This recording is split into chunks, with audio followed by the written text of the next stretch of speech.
Alo 123 បាទសួស្តីបងប្អូនថ្ងៃនេះ admin នឹងប្រាប់របៀបនៃការដោយសារ admin បាន signal ល្អអញ្ចឹងណាអញ្ចឹងសម្រាប់បងប្អូនណាដែលចង់ trade AUT បាទគឺមាសហ្នឹងគឺគេភាគច្រើនគេឲ្យតែ50 pip ទេដោយសារ Bitget របស់យើងគាត់ឲ្យតែ 50x អញ្ចឹងណាបើនៅក្នុង FX គេឲ្យតែ 2000x គេថា leverage 1លើ2000អញ្ចឹងណាអញ្ចឹង AUT បងប្អូនវាយទៅនេះមាសនេះបងប្អូនណានៅក្នុង Bitget យើងមានដែរ XAUT ណា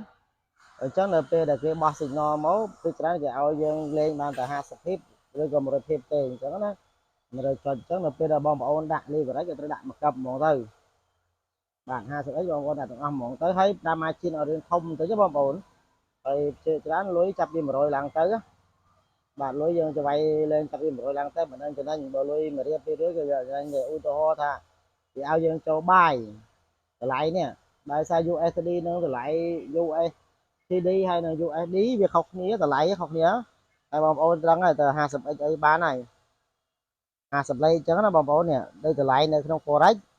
4108អានេះ4091អញ្ចឹងណាបងប្អូនលេងបាយបងប្អូនលេងបាយតាមគេទៅអញ្ចឹងណាហ្នឹងឯងតែប៉ុណ្្នឹងទេចាំមើលថ្ងៃទៅទៀតបើគេបោះឲ្យខ្ញុំហ៊ានបោះចូលគ្រប់